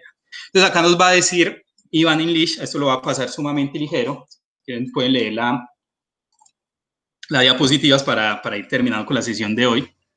Hay ciertas connotaciones por las cuales uno se adhiere a estas instituciones. Entonces, por ejemplo, para que nosotros nos adhiramos, mejor dicho, a la idea de lo político, con la idea de los partidos políticos, pues basta con un proceso de ritualización. Entonces, así también la escuela, las universidades, para justificar su presencia, la presencia del saber en ellas o de impartir conocimiento, que estamos muy alejados lastimosamente de ello, parte de unos procesos de ritualización. Entonces, el primer proceso de ritualización que nos va a mostrar Ivan Illich es la ritualización del progreso. Entonces, de alguna manera, esta ritualización del progreso, nosotros de alguna manera nos desligamos mucho o intentamos, al menos en las ciencias humanas o las ciencias del espíritu, intentamos ser un poco críticos en estos procesos de acumulación del capital, de estos procesos de ejercicios del poder que se encuentran en los mismos, de ejercicios de poder que se encuentran en los procesos de producción, etcétera, etcétera, pero de alguna manera en estos procesos también caemos. Entonces, en este proceso también cae el intelectual, en esa ritualización del progreso, y de alguna manera, en la actualidad, una persona del tercer mundo, que no me gusta ese tipo de caracterizaciones o consideraciones o definiciones, como sea, es que una persona graduada de una universidad en Colombia se siente mucho más cercana, se siente mucho más afín a una persona también graduada de una institución, pero en un contexto totalmente diferente. Es decir, pongamos en paralelo Estados Unidos, que ha llevado unos procesos de dominación y de injerencia horrible, asqueroso, en un país como Colombia, donde sus líderes han permitido ese tipo de cosas y los ciudadanos de alguna manera por omisión también. Entonces tenemos estos dos panoramas, tenemos a Estados Unidos y tenemos a Colombia. Se supone que una persona formada en un contexto particular de un país oprimido como el colombiano va a tener ciertos imaginarios y ciertas características distintivas a las cuales va a tener un egresado de una universidad en una universidad de Estados Unidos. En ese sentido, algo está pasando porque si el egresado colombiano se siente más afín con el universitario estadounidense que con, no sé, con su tío que trabaja como, no sé, como celador, por ejemplo, ahí algo está pasando con la educación. Entonces, algo está pasando en la educación porque lo que se está dando en la educación y en los procesos actuales educativos es cómo a partir del conocimiento que se tenga, del saber, que es básicamente diplomas, eso no asegura nada, pero que son diplomas, la persona está asegurando no el progreso, se me bien, no el progreso, el imaginario de progreso, que está progresando. Y con ese imaginario de progreso, claro, sí hay una característica muy similar entre el contexto estadounidense y el contexto colombiano, porque lastimosamente estos procesos de globalización han globalizado también conceptos, y entre esos conceptos está el de desarrollo y el de progreso, y lo que es progreso, al menos para el egresado colombiano, es progreso también para el egresado estadounidense. Entonces acá lo que estamos viendo es un proceso de enajenación, se enajena el ciudadano colombiano, el egresado, el profesional ciudadano, de sus contextos y se siente más afín por las ideas, etcétera, etcétera, con otras personas. Entonces, acá hay una conexión grande y acá Ivan Illich va a mostrar unas estadísticas importantes de cómo un profesional universitario, y esto ha sido avalado por algunas investigaciones que se han desarrollado en contextos brasileños también, y si la memoria no me falla, en contextos peruanos también, cómo hay una conexión entre una persona y sus grados de escolaridad y los grados de consumo que tiene. Entonces, en esas investigaciones de Brasil, Perú, entre comillas, no sé si es falso lo de Perú, lo de Brasil sí, lo que van a mostrar es que una persona entre más grados de escolaridad tenga, es decir, un doctor consume más que un estudiante normalista, por ejemplo, que hay una conexión esencialmente entre universidad y consumo. Entonces uno se pone a decir, bueno, si la universidad es un claustro en el cual uno se construye totalmente, se replantea muchas cosas, se cuestiona muchas cosas, ¿por qué sigue existiendo ese panorama y esa conexión entre más gano, más consumo?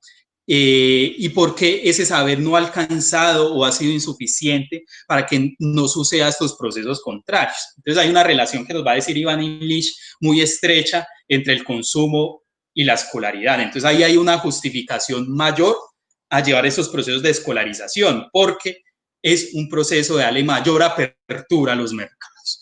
Entonces, esta apertura a los mercados, esa conexión de universidad y consumo no siempre ha sido así. Es decir, esta idea de la universidad y consumo no es que sea perenne, no es que sea una idea perenne desde la fundación de la primera universidad y en la actual, no.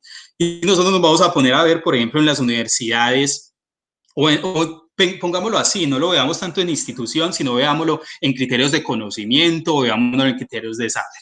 Entonces vamos a encontrar unos matices diferentes en la época medieval. Entonces, en la época medieval, la persona que tenía saber, lo que se considera como erudito, era la persona harapienta. Entonces, era una persona que no tenía, primero, un estatus social importante, y al no tener un estatus social importante, era casi que un mendigo. Y de alguna manera, la primera conexión que va a haber entre la instrucción, el conocimiento, el saber y la transformación de ciertas condiciones materiales de existencia, la vamos a encontrar a partir del siglo, si se quiere,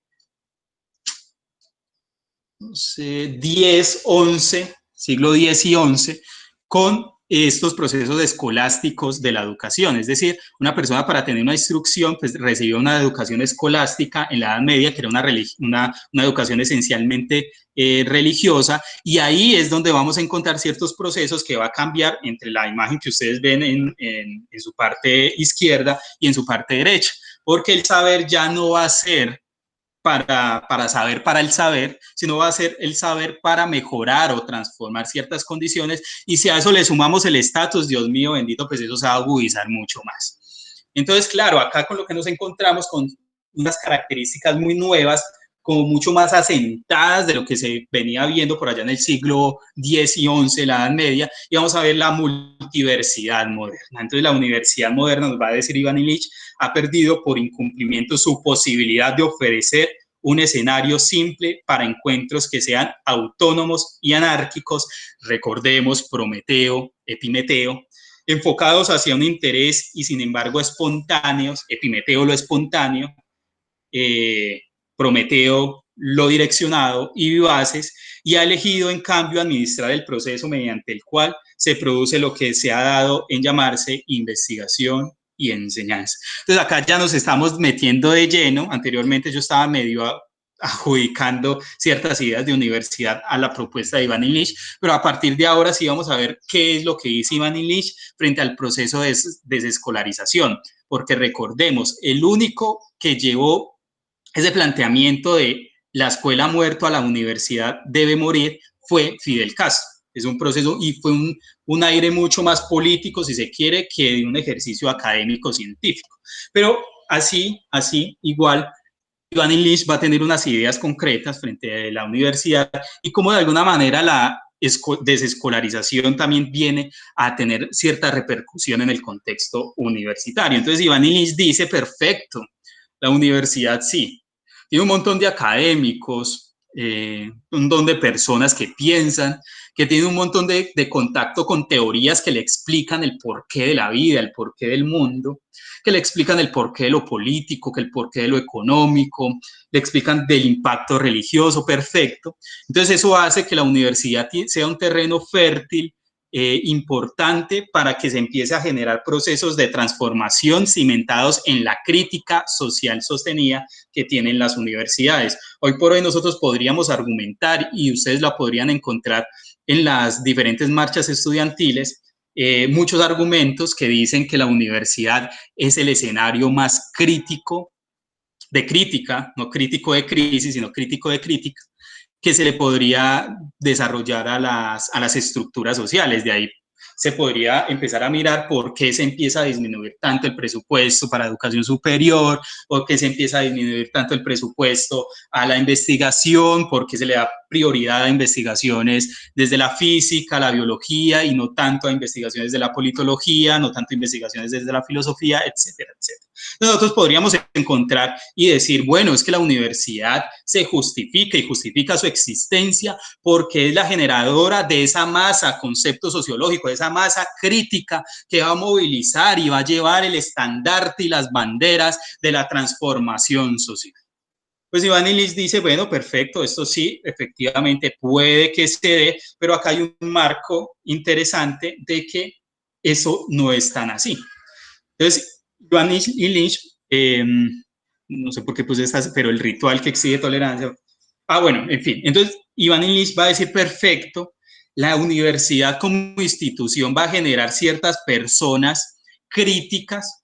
Reitero, no toda la persona que pasa por universidad sale crítica, y no todas las personas que movilizan cuestiones por afuera en la ciudad han pasado por una universidad, pero creémonos el cuento que sí, que las únicas personas críticas son las que están, y la masa crítica está en la universidad. Creámonos eso y aumentemos un poquito más nuestro ego, creamos eso, pero sin embargo, Ivan Illich nos va a decir que estos procesos son solamente procesos superficiales de un caer en cuenta que tiene la persona, pero que la persona, para cuestionarse todo estructuralmente, la sociedad debe de tener en cuenta ese proceso de ritual, de ritualización.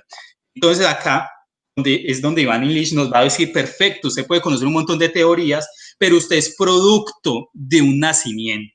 Y ese producto de un nacimiento usted no se puede desligar, porque este nacimiento, que es la educación básica y la educación media, le ha impregnado a usted de unos imaginarios, de unas representaciones de competitividad, de rituales del progreso, de rituales del consumo, que usted, para desligarse de eso, no basta con desligarse de unas cuestiones por allá políticas. Entonces yo pienso críticamente porque milito en un partido de izquierda colombiano, o bueno, me interesa por ciertas cuestiones, por ciertos brazos críticos de la religión, etcétera, etcétera. Pues Ivan Illich va a decir, eso es insuficiente porque usted todavía no ha llegado al momento de cuestionarse el ritual que se tiene con el conocimiento, con el saber. Entonces, el primer consejo que nos daría Ivan Illich, pues dejemos de tantas tonterías y metámonos a cuestionar nosotros por qué tenemos esa vocación del saber, esa vocación del conocimiento.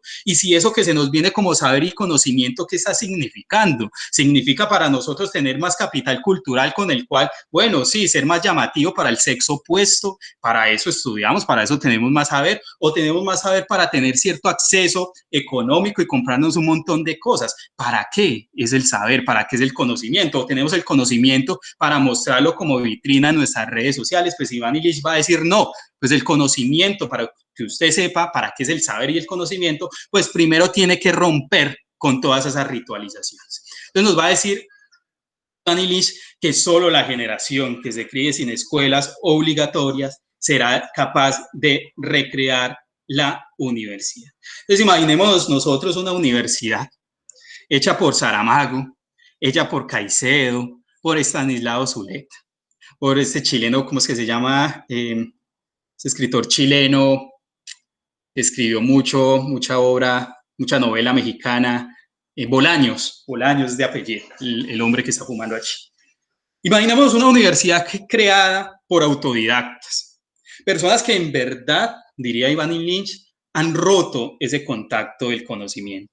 Personas que no vieron el conocimiento traslocado por un diploma.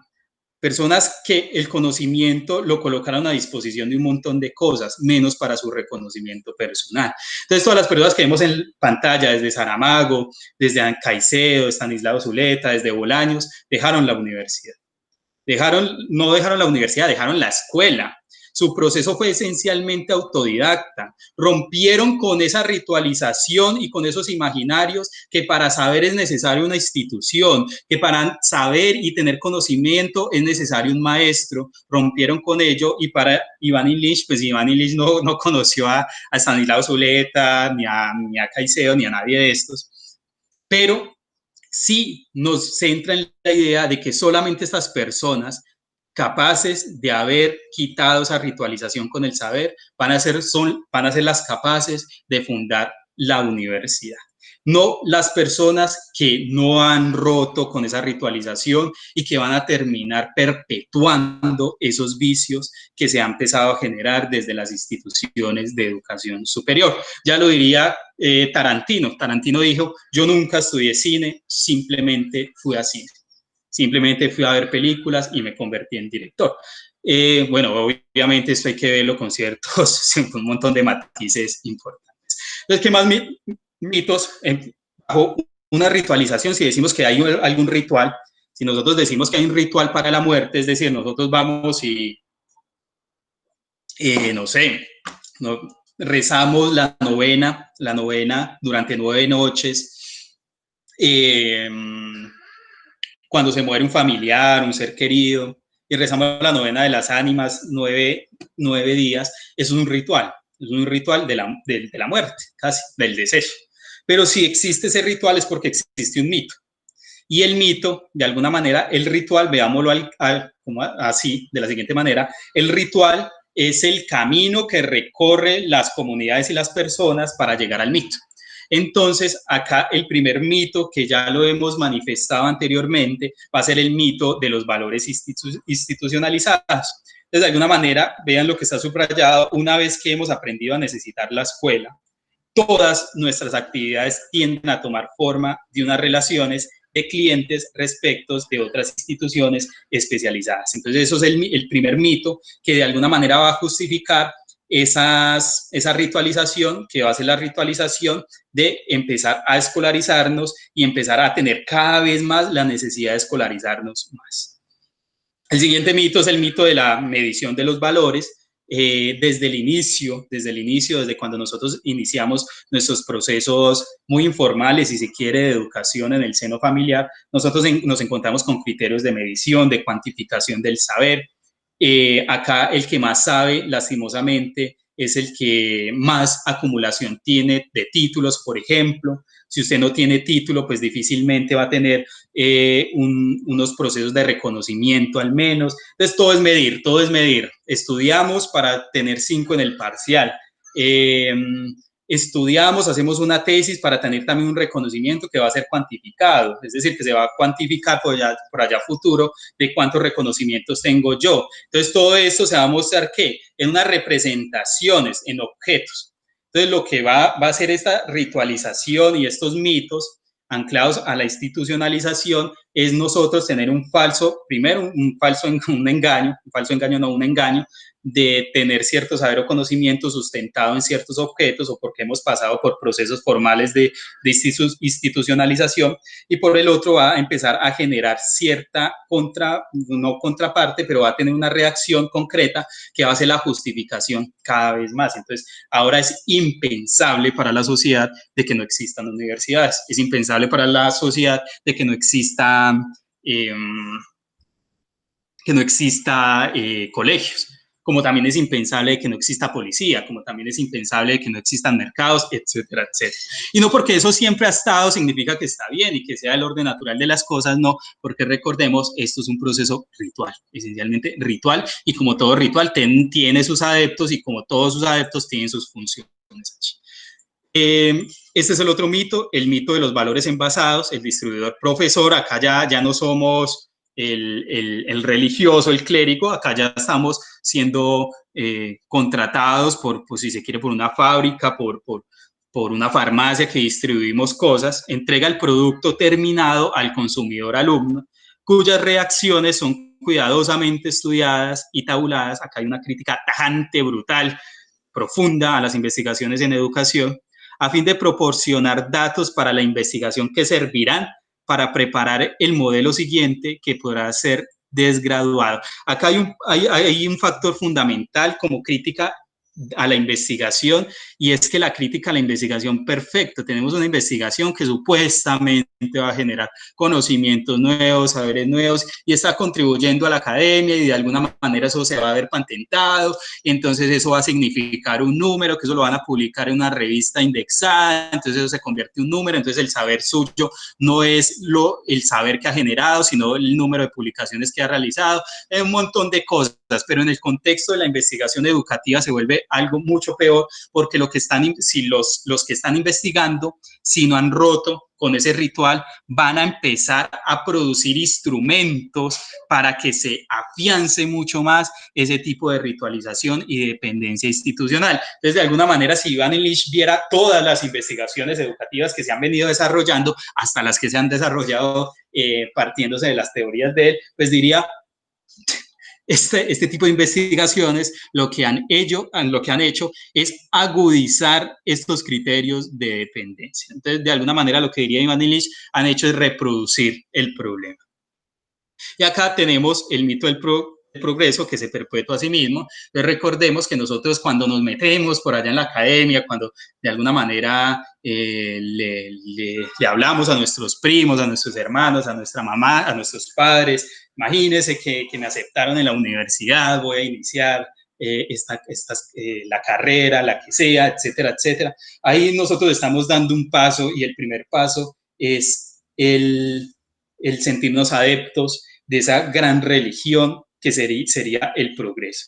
Y en ese sentido, nosotros nos volvemos insaciables. Entonces, en pantalla me di a la tarea de buscar un iPad, bueno, esta vaina, estos celulares, también son computadores, tablets, un montón de cosas.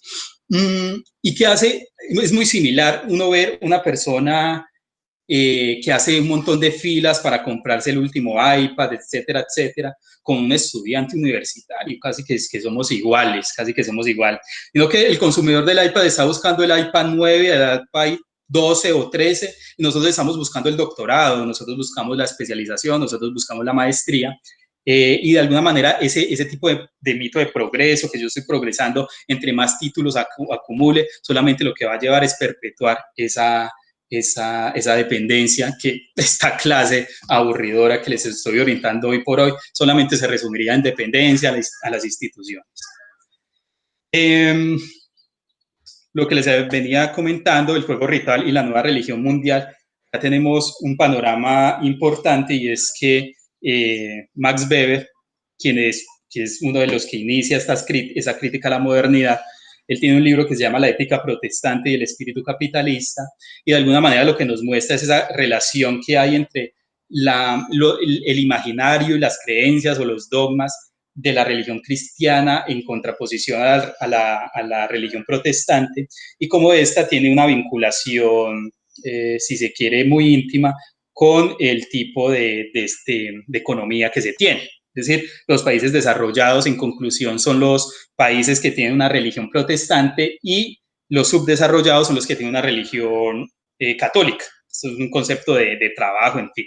Entonces, lo que nos va a mostrar Ivan Illich es que efectivamente este panorama, esta geopolítica, si se quiere, esta cartografía de los países desarrollados y subdesarrollados ya no se da tanto en criterios religiosos, sino en criterios educativos. Finalmente, entonces, en el esquema tradicional, la alienación era una consecuencia directa de que el trabajo se convirtiera en labor asalariada que privaba al hombre de su oportunidad para crear y recrearse. Ahora los menores son prealienados por escuelas que los aíslan mientras pretenden ser tanto productores como consumidores de su propio crecimiento, al que se concibe como una mercancía que se echa al mercado a la escuela. Con eso terminaríamos la presentación del día de hoy. Nos quedarían 25 minuticos como para que charláramos un poco. No tienen que opinar frente al tema ni nada de eso, solamente dar, si tienen alguna inquietud, algún tipo de comentario, no solamente de esta sesión. Recordarán ustedes que esto de alguna manera recoge de alguna manera un camino que ya hemos venido recorriendo. Me encuentro con un auditorio muy especial. Ahorita le comentaba a mi pareja que justamente esta sería la última clase que doy y que oriento en la Universidad de Ibagué, y que mejor con este público y con este tema. Entonces, recuerdo un poco inquietudes por acá. Esta grabación no la voy a compartir con nadie, esta la dejaremos ahí, si gusta. Entonces, bueno, tengo problemas de conexión, una disculpa, me voy a retirar, muchas gracias. ¿Cómo se puede considerar nuestra labor docente con estas teorías? Bueno, esto da como para escribir todo un libro, esto da como para construir todo un libro. Yo creo que lo primero es, y con la labor más mesurada, sería darnos cuenta. Si nosotros no nos creemos esta teoría, pues no le vamos a encontrar justificación y vamos a seguir reproduciendo. Entonces, lo primero no está tanto en nuestro contacto con nuestros estudiantes, sino que yo creo que cuando uno empieza a conocer estas teorías, es un contacto muy íntimo de nosotros con nosotros. Entonces, en este sentido, es llevar primero ese proceso de entender y comprender el contacto que nosotros como personas y como individuos hemos tenido para con el saber, y a partir de ello yo creo que uno encuentra, digamos que eso no es una metódica, como si fueron algunas teorías anteriores, y como no es una metódica, no hay un paso a paso de cómo llevarlas. En este sentido, pues yo diría que lo primero es conciliar esta teoría con lo personal, y a partir de lo personal ya encontrar puntos comunes con nuestro ejercicio docente, que esto depende de un montón de cosas, depende de la asignatura que orientamos, depende de la institución en la cual estemos, depende del área en la cual estemos desenvolviéndonos nosotros desde nuestras prácticas educativas. Bueno, en fin, depende de un montón de cosas, pero el cómo no lo tendría. Yo diría que primero sería uno comprender el valor de estas teorías, que viene muy articulada, por eso lo mencioné con el texto de Contra el método de Feyerabend. Esto no es una teoría aislada, esto es una teoría que surge a partir de un conglomerado de cosas unidas entre ellas, y entre ellos está la investigación, de construir esa idea de investigación, de conocimiento, a que estamos tributando nosotros también, y a partir de ello vamos a encontrar nosotros un escenario, si se quiere, fértil para encaminar nuestras prácticas educativas. Recordarán ustedes la sesión 2, yo creo, compañera Tatiana, que la sesión 2 nos puede servir, esa grabación nos puede servir mucho para encontrar el cómo. Tal vez cuando estábamos hablando de los legados. Yo creo que en esos legados, no todo legado le sirve a uno, eso es mentira. Y porque no le sirva a uno no es que no sirva, es que eso tiene que tener una conexión ahí importante. Entonces, si reconoces esto como un legado importante, con qué cosechar tu producción intelectual, como producción intelectual sería lo que escribes, lo que hablas, y toda esta cuestión, vas a encontrar el cómo acoplar tus prácticas allí. Si no lo reconoces como legado, pues difícilmente vas a encontrar ese cómo. Cuando hablamos de cómo siempre es una metódica. ¿Listo? Sí, claro, lo que pasa es que de alguna manera experimenté con estas teorías una desazón por la labor docente. Y en ese sentido, entonces no sé uno cómo podría conciliar pues este conocimiento que nos has compartido con lo que hacemos día a día. Como que nos dejas en un conflicto a resolver y que no es nada fácil, la verdad.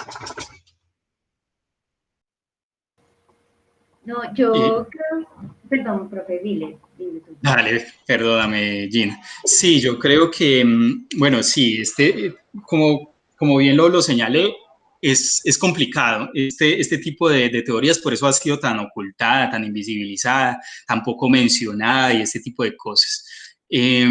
Lastimosamente, yo creo que hay una conexión importante entre la investigación y la práctica. Lastimosamente, como le reiteré durante toda la sesión, las investigaciones que se han desarrollado frente al tema han sido investigaciones muy pusilánimes y por ende encontrar el puente es muy complicado. Encontrar el puente es muy complicado.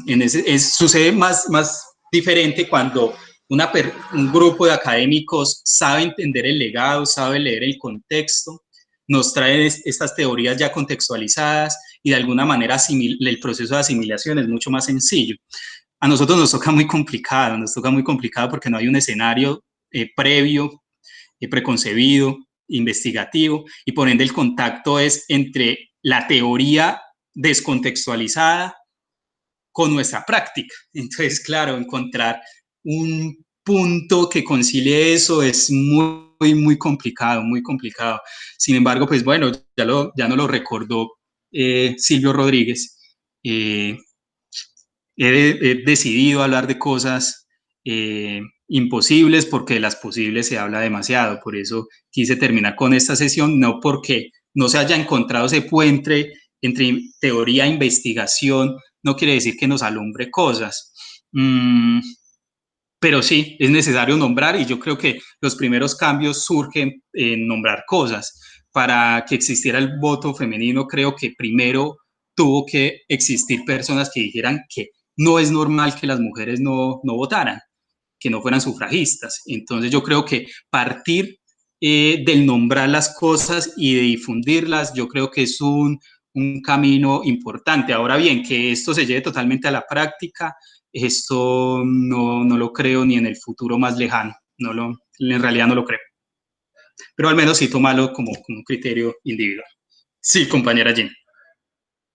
No, pues yo solamente quería decir eso, como que realmente al tener esas teorías tan descontextualizadas, pues ya empezamos a ver incluso un punto donde nosotros como docentes que empezamos a reflexionar frente a esta cuestión pedagógica, debemos empezar también a compartir esas reflexiones, a compartir esas investigaciones y como digamos ya nace este grupo, un grupo que se ha consolidado en reflexiones pedagógicas, educativas en general. Entonces, como desde lo que nosotros hacemos también podemos empezar a abonar un poquito más a esas reflexiones y a ese cambio, entendiendo que va a ser frustrante en muchos aspectos, pero que si estamos para escucharnos, si estamos para compartir esas ideas, pues de pronto podamos ir solventando un poco esa angustia pues que todos de alguna manera también tenemos. Sí, muchas gracias, Gina. Y la cuestión el panorama se pone mucho más complicado cuando uno no encuentra a nivel mundial o histórico una propuesta que haya llevado estas teorías a la práctica. Es decir, no solamente es el caso colombiano, es un caso mundial, si se quiere. Y es lo mismo, abolir o llevar a la práctica esta idea es abolir con un montón de cosas, y abolir con ese montón de cosas son cimientos únicamente que están sosteniendo la estructura de la sociedad. Entonces, por eso llevarlo a la práctica es muy, muy diferente. Es un proceso casi que revolucionario, educativo, muy revolucionario. Pero efectivamente lo más cruel que uno podría encontrar o encontrarse como académico es encontrar algo que es verdad, aparentemente verdad.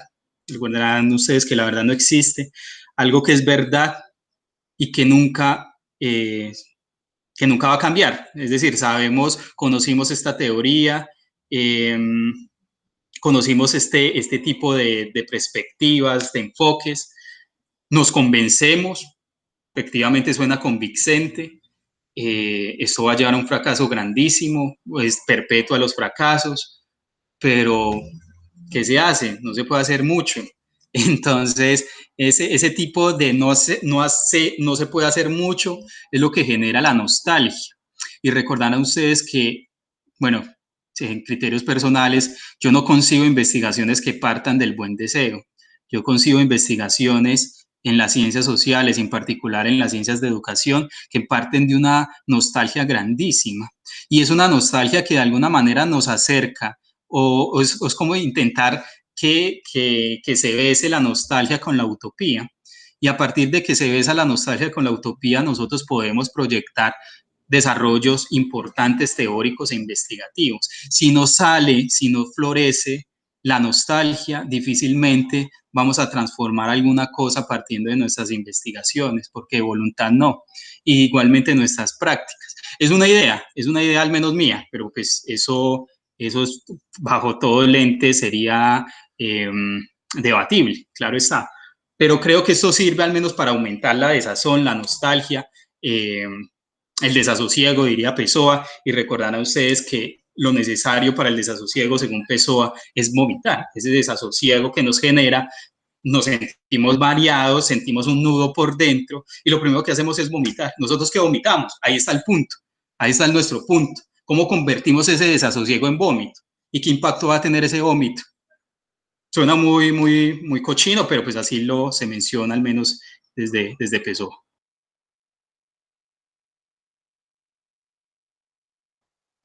Sí, claro, claro que sí. De acuerdo, la educación es simplemente un reflejo de la superestructura. Y si la superestructura está jodida, acá lo que hace Iván Lynch es quitarnos de la cabeza esa idea que nos vendió Calle 13 en la canción, de que me infiltro en el sistema y estallo desde adentro. No. Para Iván Lynch eso nunca pasaría, al menos en el contexto de la escolarización. Bueno, no siendo más, ¿quieren comentar algo ya para cerrar la sesión? Con hoy terminamos este seminario de teoría de investigación educativa contemporánea.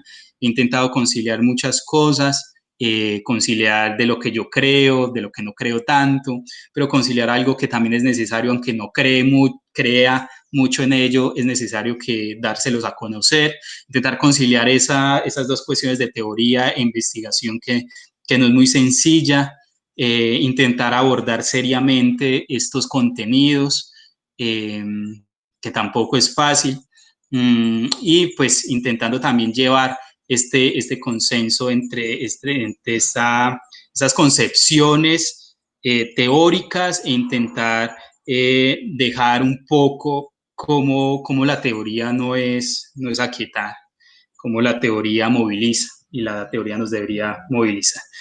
¿Qué, compañera Tatiana? Sí. No, aprovechar este espacio para agradecerte por compartirnos esto que sé que te ha costado por muchos años estudiar y trabajar.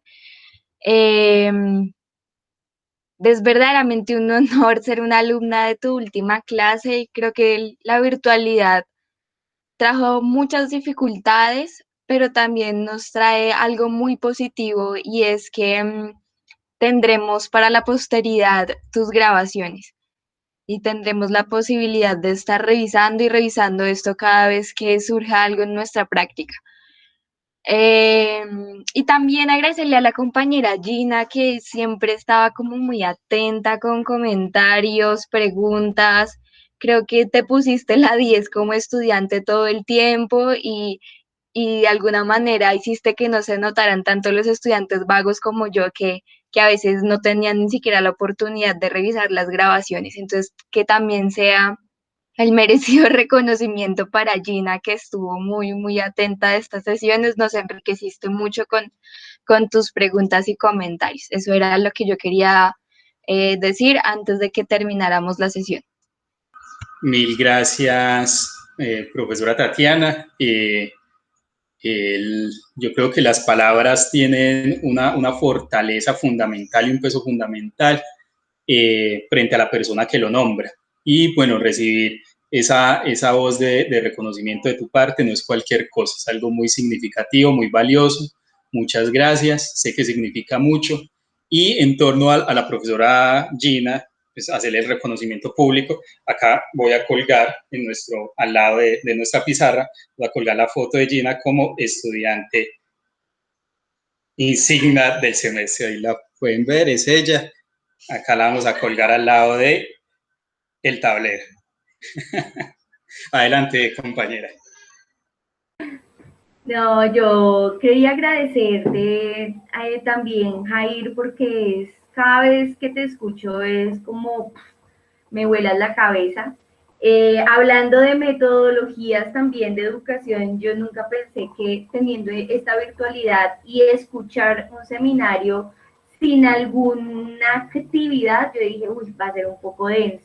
Pero creo que, y te lo he dicho y te lo repetiré un montón de veces, tienes el don de la palabra, el don del discurso, de captar tu presencia impacta tu diálogo, tu saber también, que como dice la compañera Tatiana, sé también que ha sido un constante estudio, una profundización, una investigación y es admirable realmente. Y poder haber sido estudiante tuya, me siento muy honrada de ver escucharte. Igual, pues voy a aprovechar también esas grabaciones, creo que igual que Tatiana, yo valoro mucho las grabaciones en todo sentido y siempre vuelvo a ellas, incluso las de los conciertos que uno casi nunca en la vida piensa que va a revisar, bueno, yo soy de las que las revisa.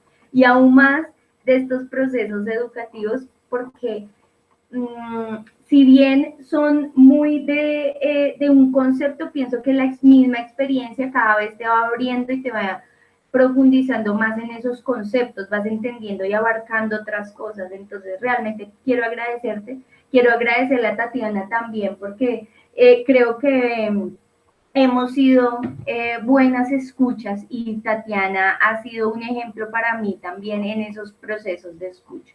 Entonces, de estar ahí, de estar pendiente y firmes en este seminario. Así que muchas gracias a ti y a Tatiana, pero sobre todo, por ejemplo, por supuesto a ti, que has sido el líder en estos procesos reflexivos. Listo, mil gracias, compañera Gina. Igualmente, es más que un honor recibir tus palabras. Y bueno, finalmente, como para devolver un poco el aliento, con este ambiente un poco de la desescolarización, un poco en sintonía con la cita que hacía de Silvio Rodríguez, recordar este concepto fundamental que lo encontrarán en los últimos textos que publica Foucault de Sócrates, que es la parresía, es la facultad que tienen las palabras y que más que tienen las palabras para uno juntarlas y que formen verdades.